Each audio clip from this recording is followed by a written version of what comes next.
Let's talk about scheduling really quickly. I mentioned loop scheduling and I said I never understood. I never even knew that that was a thing until Pam introduced me to loop scheduling. So talk about what that is versus block scheduling.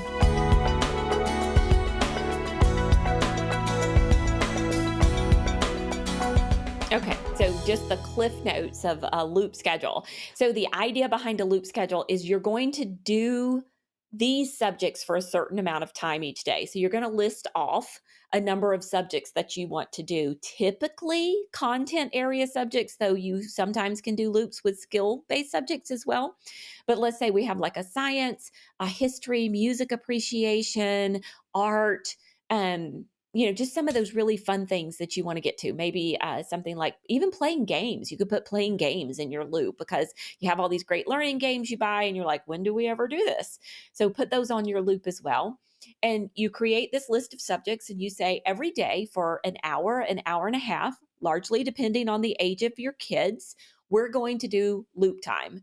And during this time, we're going to start at the top of this list and we're going to do a lesson in science. And then we're going to do a lesson in history. And then we're going to do art. When we run out of time, we stop. Wherever we are on that list, we stop. We're done for the day.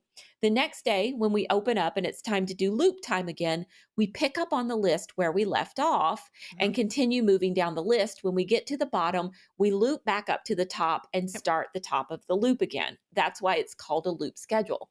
But if you have to miss a day, if you have to miss 2 days, if you have to miss a week, if grandma's sick and you have to miss 3 weeks, when you come back and start again, you simply pick up where you left off and start doing the subjects again.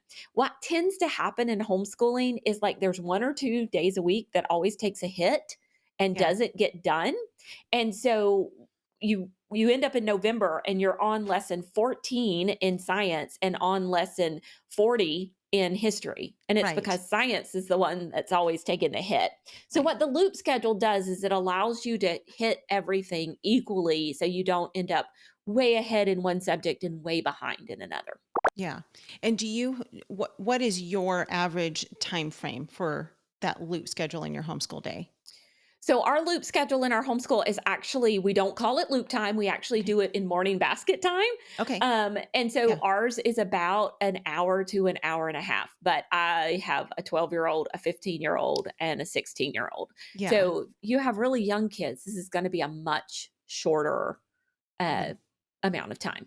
Right. Okay. And then block scheduling is your more traditional, we're going to do these things each day. Well, it's not really. Block scheduling in and of itself is a thing where you're limiting the number of subjects you're doing at any given time. So you have fewer subjects to track. And so it might mean we're going to do science in the fall, but we're not going to do history. And in the spring, we're going to do history and we're not going to do science. And so, a lot of times homeschool moms love to choose these like really hands-on, intense kind of like, oh, we've got an experiment for every chapter in the science book and we have all these art projects for history. That's a lot to keep track of and a lot to do. And if you do all your science at one time and then all your history at one time, then you're tracking fewer things. Homeschool Insights is sponsored by CTC Math. If you're looking for a great online math program, visit ctcmath.com and try it for free. For more great homeschool inspiration and resources, listen to the Schoolhouse Rocked Podcast every Monday, Wednesday, and Thursday.